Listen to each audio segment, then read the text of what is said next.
afternoon, everyone. Let us start by introducing our first. We are from Taipei Perfect Dongsan High School.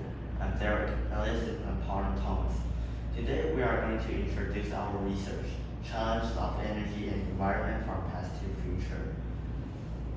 Do you know the largest iceberg in Antarctica has been breaking up since last month? It is a virtuous cycle. In order to generate power, people burn coal, which causes global warming. For the first line, we can see that it is a thermal power plant. It has been produced CO2 and also heat.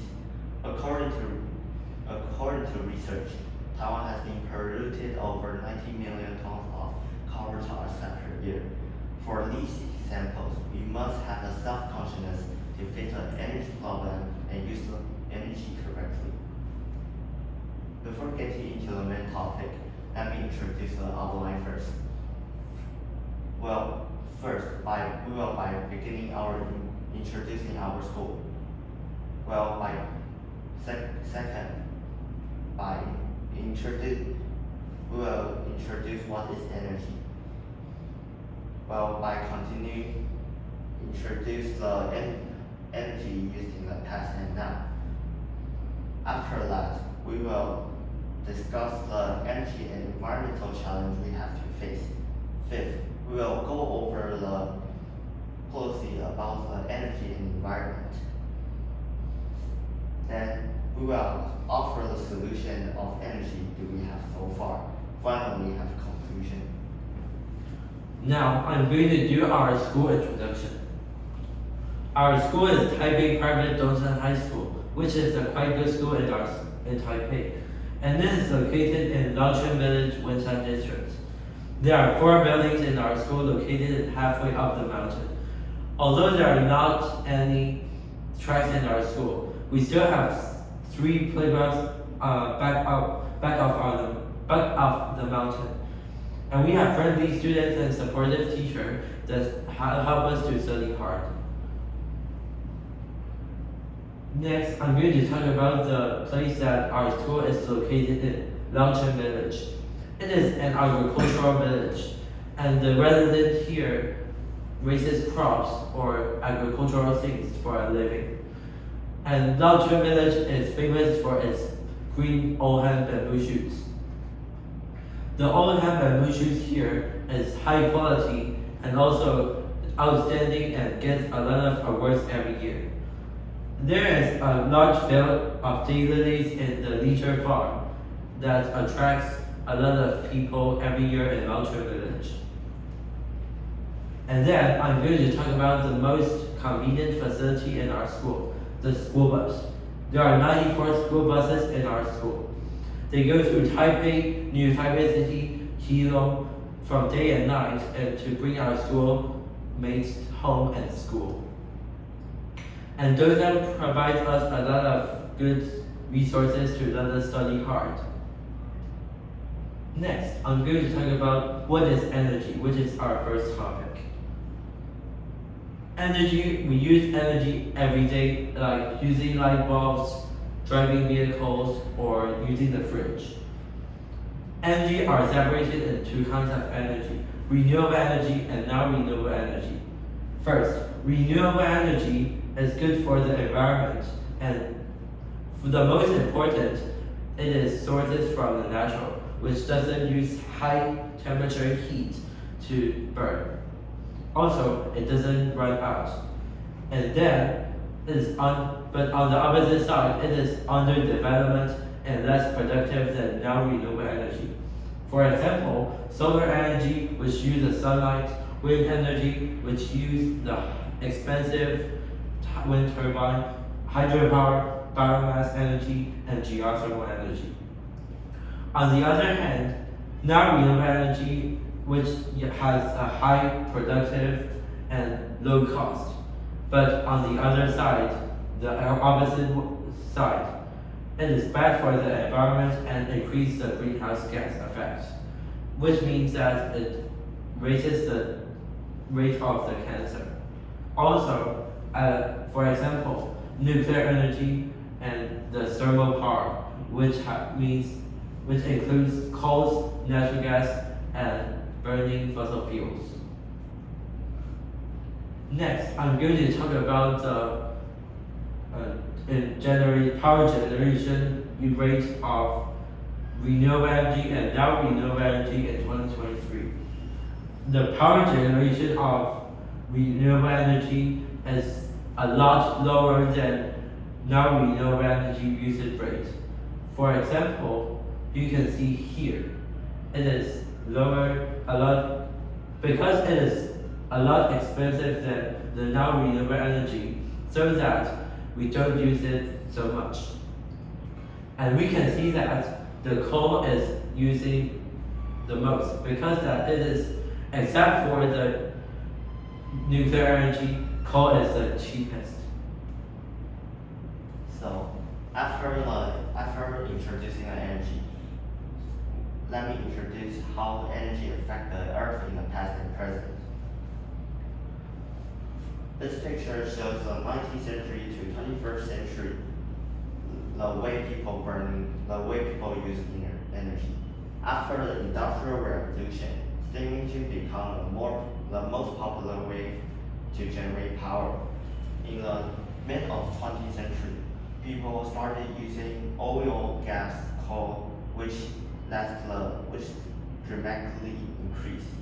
After the 21st century, nuclear has become a whole new investment in the world, and it also affects the world a lot.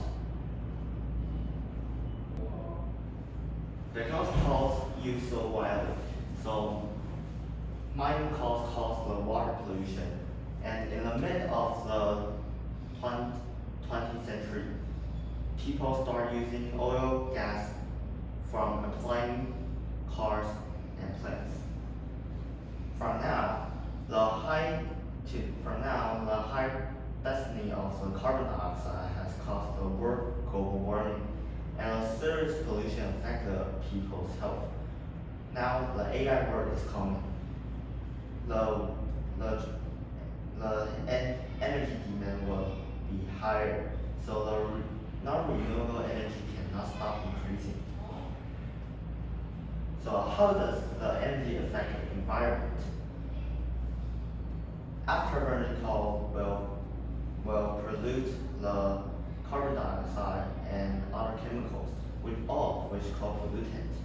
It will emit into the air, water, and soil, which contribute to the global warming.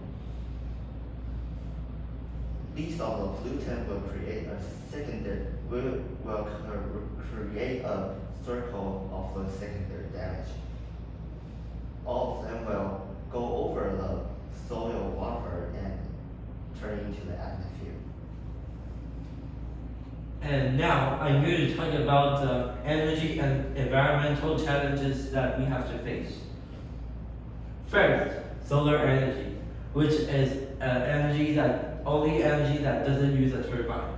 It depends on the daylight and the weather, and also it needs a huge and large usable area to install, which needs a lot of strong sunlight. And also, the most important disadvantage is that it is difficult to store the energy. Then, wind energy. You can see in this picture, most of the wind turbines are installed near the seaside, so that it is unsafe to those seaside wild birds. Next, the noise problem is still very important. The wind turbine makes some noise and so that it affects the residents there. Also, it needs a usable certain place that has strong wind, and it is difficult to repair. For example, are you that brave to repair those wind turbines and climb that high? I think most people will answer no. They are too difficult to repair, and it is too dangerous to climb that high. Then, hydropower. As you can see in this picture, they are always installed on the mountain, and they influence the creatures that in the water area. For example, they block the fish migration. Also, because the terrain changes inside and under the water. Because of the water issue. And also, the residents there must move out during the building. Next, I'm going to talk about the controversial now renewable energy, nuclear energy. The utilization of nuclear fuel rods is only 5%, and it's quite low, right? And it is quite abstract, right? So let me make an example to make it clear.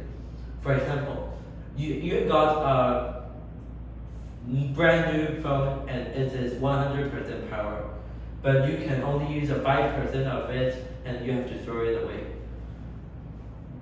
The current technology is not allow us to use it all of the power, so that it makes the long-lived radioactive waste. It's just like the phone cannot use that 100% totally. So the radioactive waste becomes a risk of accident. Next, I'll give you an example of the nuclear energy argument in Taiwan. First, after the Fukushima nuclear disaster in Japan, most of the Taiwanese people think that nuclear energy is so dangerous that it needs to phase out.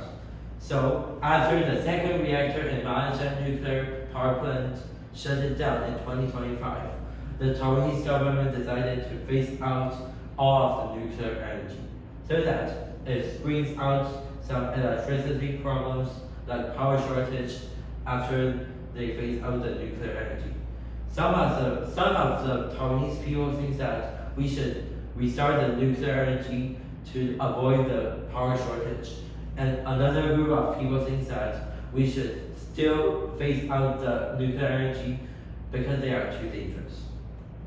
Then I'll talk about the thermal power. The thermal power is a kind of non-renewable energy, which needs a lot of heat with high temperature. And it produces a lot of water and air pollution, so that the air pollution increases the risk of getting cancer. Finally, I'll summarize the whole information for you about the environmental challenges we have to face. First, we can see the hydropower has the highest power generation efficiency. And second, wind energy and solar energy has low power generation efficiency. And we can see that it is a disadvantage.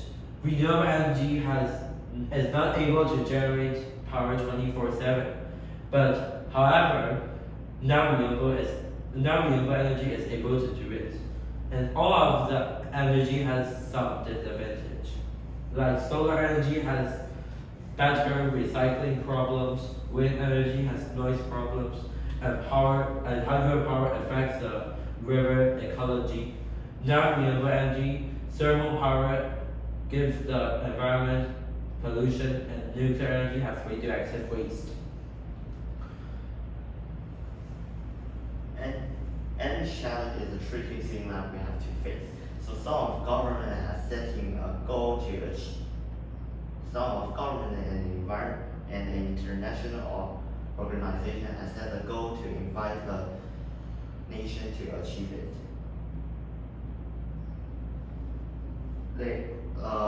Net zero strategies like UN, Ukraine, China, Japan, and Germany all set the net zero strategy to cut down the carbon emissions and all change into the reusable energy. Like China, they set the carbon neutrality by 2060, and UN and UK set the goal into 2050. And all of the main goal is promoting recycling, avoid waste, and save the environment. So in the front of the slide, we talk about all of the in all of the energy we have to face. So some of the government and some of the scientists have invested in a new machine to generate power, less pollution, less waste. First, the latest nuclear power generator, SMR. Because of it is similar to the nuclear power, but the less efficiency.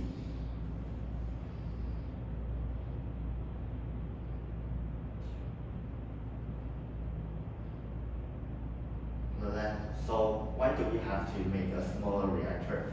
Because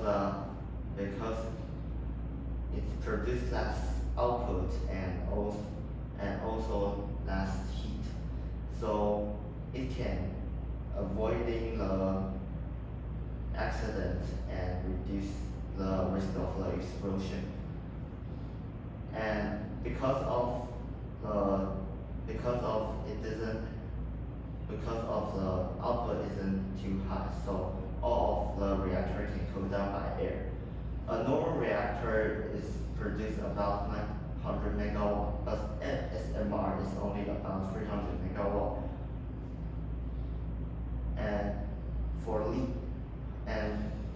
Another benefit is the smaller size can easily assemble in a factory. For these features, it's suitable to provide a community or a company park. And the MMR is similar to SMR, but the output is about 20 megawatt, which is applying in the emergency situation to the hospital to provide a temporary power. Another nuclear energy choice is MSR. It is based on the nuclear energy, but there have two types of material, thorium and uranium. Thorium average content in the Earth is about 10.5 ppm, which is 3 times higher than the uranium. Thorium will decay into uranium and easily react in the next step. It is a whole system of MSR. After thorium decays to the uranium, it will combine with the FLIBE into the reactor. One of the benefits, it can constantly provide the reactant and don't have to shut down the reactor and to add fuel. All of the SMR reactor is in the normal pressure to reduce the risk of explosion. Another benefit is have a self-regulation to maintain the output. And there have a safety system in case of the overheating and power loss. If the reactor overheating, the freezing plug will melt into the liquid and all of the fuel salt will into the underground storage to shut down the reactor safety. Another new material called moss. It can catch any tiny chemicals like carbon dioxide or gas, and also it has a high surface area and high porosity, can store any tiny chemicals. The best benefit is the lightweight and reusable. It's all good for the environment. Next, I'm going to talk about the carbon capture and storage, which is called CCS. It is a solution for thermal power. And as we know, thermal power plants produce a lot of high heat or pollutants. And post-combustion and pre-combustion can help. First, I'll talk about pre-combustion. Pre-combustion is a way that to avoid the pollutants pollute the air before the thermal power plant. First, we'll mix O2 and coal together to become syngas. And it became syngas the syngas contains hydrogen and CO. And it's turned to CO2 and hydrogen. And then hydrogen goes to the turbine to generate power, and the carbon dioxide goes to the requester. And then I'll talk about the post-combustion. Post-combustion is doing the react after the thermal power plant, which calls the boiler. And after the boiler, it has two kinds of gas, steam and exhaust gas. Steam goes to the turbine and generate power, and exhaust gas are separated into two kinds of gas, N2 and carbon dioxide. Carbon dioxide goes to the compressor and requester, but N2 are going to discharge into the air. Finally, I'll do the conclusion. We only have one Earth and we have to take care of it, so that as a student, we only can do things like close the lights, or turn off the lights when we don't use it, or keep the environment clean, so that we only have one Earth and we have to take care of it. These are our photo sources. That's it for our presentation. Thank you for your time.